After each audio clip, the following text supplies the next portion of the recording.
and I'd like to introduce Chief Michael Pooley, our chief here, to talk about that. Hey everybody, my name is Michael Pooley, P-O-L-E-Y. I am the Chief of Police here in the city of Apache Junction. I've been the chief for about 3.5 years, and it has been an absolute honor to be here in this amazing city. I'm surrounded here with some of our city council, our mayor, our county attorney, Brad Miller, so we appreciate the support. So I wanted to get this together because we wanted to release the information of our officer. I'll do that right now. His name is Officer Gabriel Facio. He's been a Apache Junction police officer for about almost 4 years. It'll be 4 years in September. Prior to that, he worked for the city of Phoenix. He went through the Phoenix Police Academy and served a short time over there before he came and joined our department here. And I'll get more about Officer Facio here in just a second. Just to recap what happened yesterday, about 9:20 in the morning, we got a call reference a road rage situation where there was an individual that was brandishing a firearm, driving a white Tesla. They were going down Ironwood towards Elliott.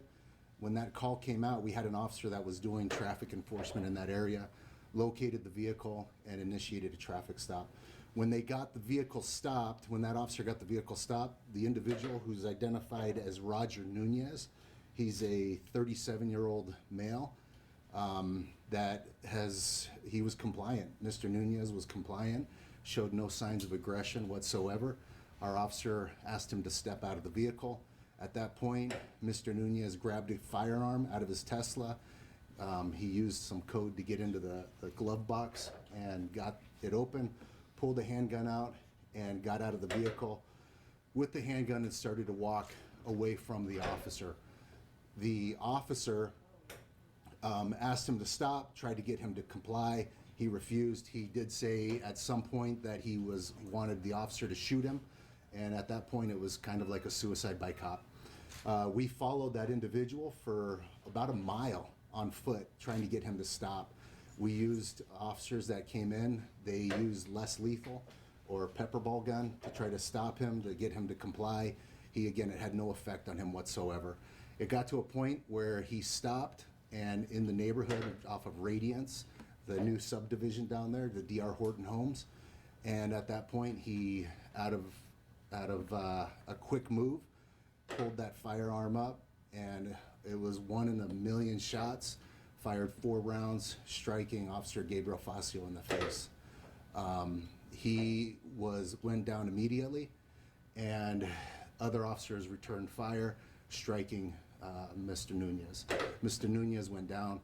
Shoot, sorry.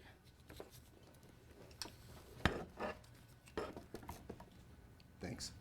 So when Officer Facio went down, the other officers on scene immediately recognized that he was in extremely critical condition. They immediately loaded him into the vehicle, the patrol vehicle, and one of our officers drove him to Banner Hospital here in Apache Junction, about 1.5 miles away. When they got there, he was not in good shape. He was in extremely critical condition, and the medical staff there were able to preserve his life to where he is today. He is still in very critical condition, and one thing that we'll tell you is that we need prayers for our officer. He is definitely a fighter, but he is not anywhere close from being in a stable condition. So as things continue to go on, we'll keep you updated. I'll tell you, Officer Facio is kind of the heartbeat of our department. Everybody loves Officer Facio. He's always got a great attitude. He's always here to support anytime we need him. He's married, has 2 children. He's just a wonderful human being and one of my personal favorites. I'm not supposed to have favorites, but I'll tell you, he is one of my favorites. He really is just the heartbeat of this department. And it is very, very difficult for our officers right now. With being here, many of you know I've been the PIO for years at another agency in Tempe, and I've reported on these types of things in the past, but as the chief, it's a different responsibility. And for me to see one of my officers and visiting with him and his family at the hospital, It is heartbreaking to see one of your strong, tough officers in a very dire situation. So again, we ask for prayers and comfort for the family, support from the community. If there's anything that we need, we know that we have a community that supports us, and we really do appreciate that. So that being said, I'll answer any questions.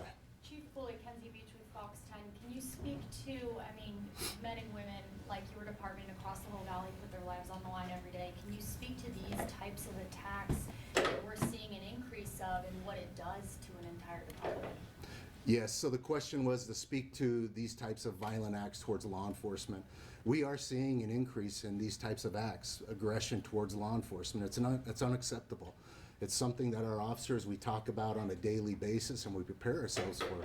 We know that the 99% of the community supports us and they're compliant, and that they do everything they can to be there for us when we need them. But there is a contingent that they don't care what uniform you have. They don't care your role, your responsibility, and they take any type of aggression that we've seen, just like we saw yesterday. Like I said, Officer Facio is a good man. He's a family man. He's a husband and a father. He wants nothing but the best for the city of Apache Junction and the entire state of Arizona. And when you go up, we don't know what's going to happen each day with our officers. We don't. We know that they're going out into an area where there is dangerous individuals like we encountered yesterday. Chief, AZ Family News here. I'm Stephanie Dupre. Can you talk about the suspect, and can you talk about if this person had any warrants out? What's his criminal background? Can you talk about just all of his background if you have it, and then, with this considered also a mental health call if he went in to grab his gun out of his car? Yes, so thank you. The question was to give some more information about the suspect. Roger Nunez, he's 37 years old. Chief, I believe it's Robert Nunez. Robert Nunez, we'll confirm that. Robert Nunez, he is, there's very limited criminal history. It was something where there was not a lot that this guy was on our radar for anything.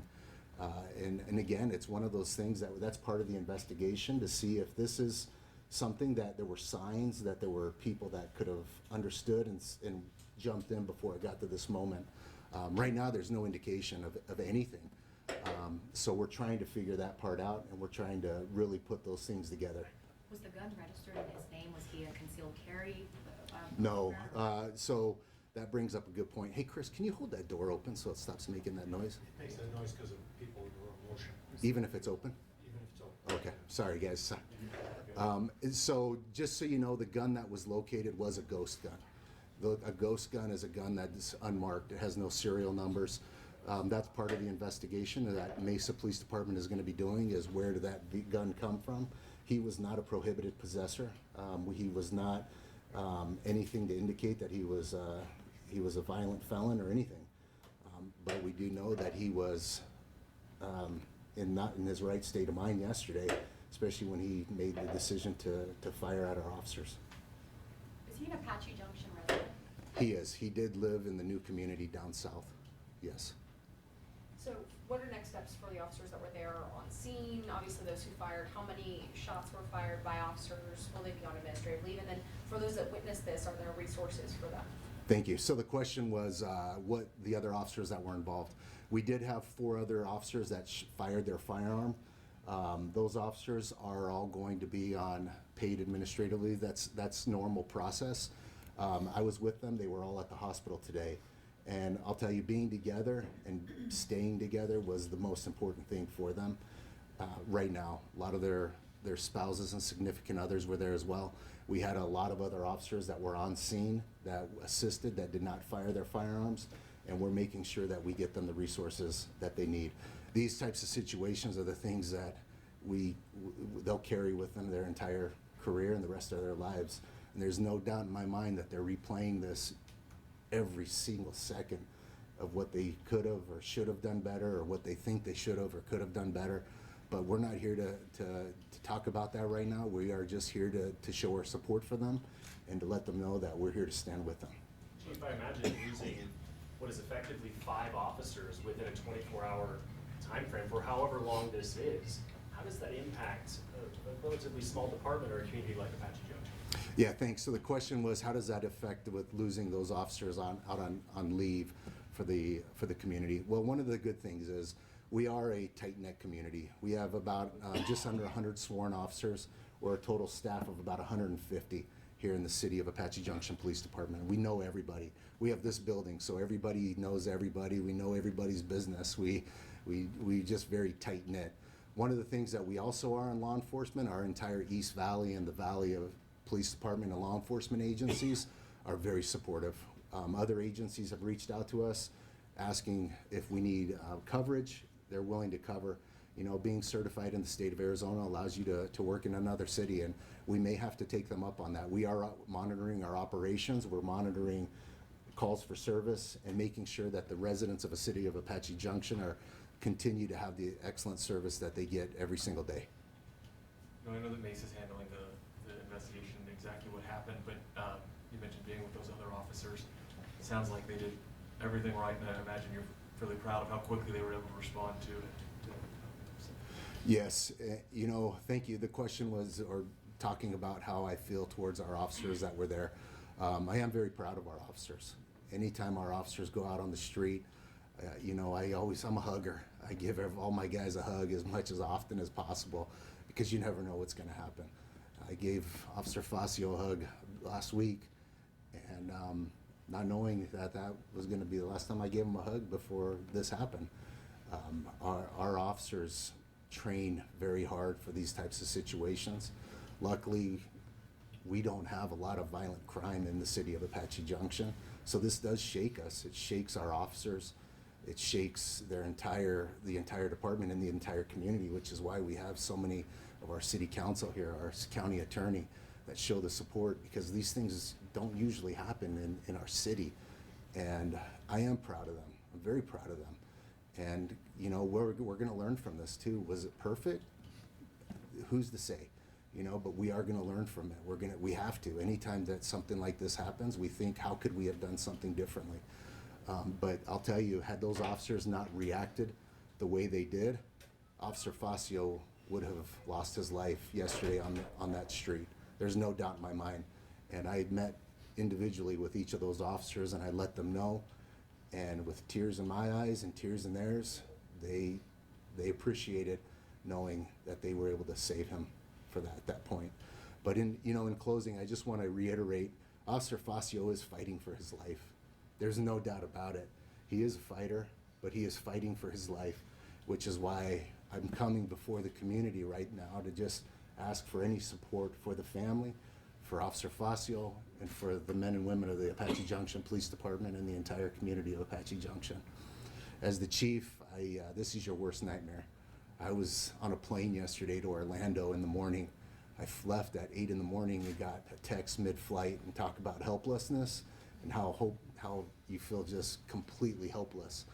And you know, the airlines were great. They got me on a flight right back, right when I landed in Orlando and got back out here. But you know, to be here with the men and women of our department is what we are here for.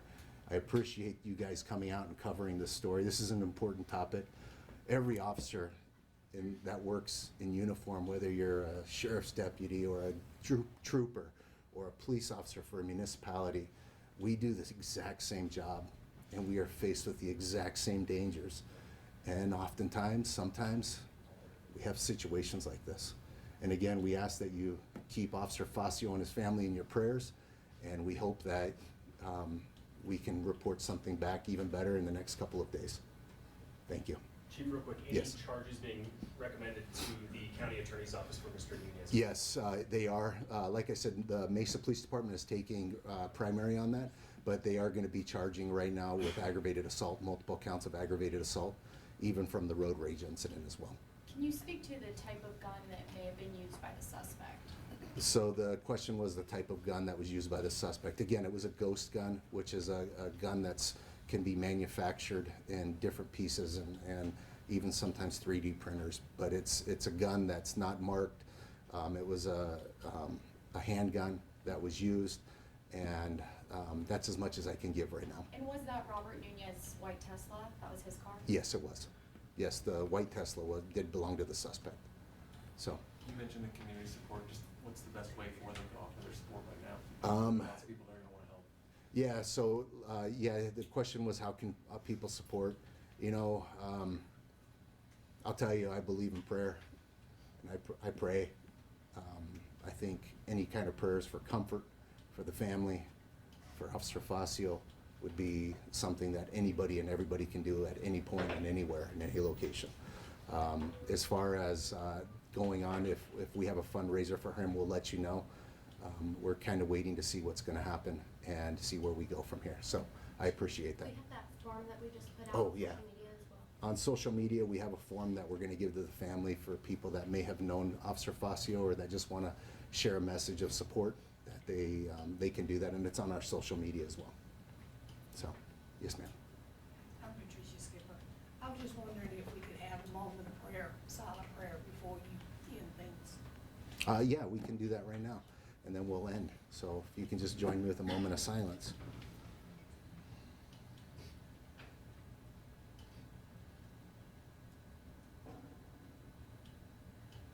Thank you, everybody. I appreciate it. Thank you for coming out. All right? Thank you, sir. Thanks.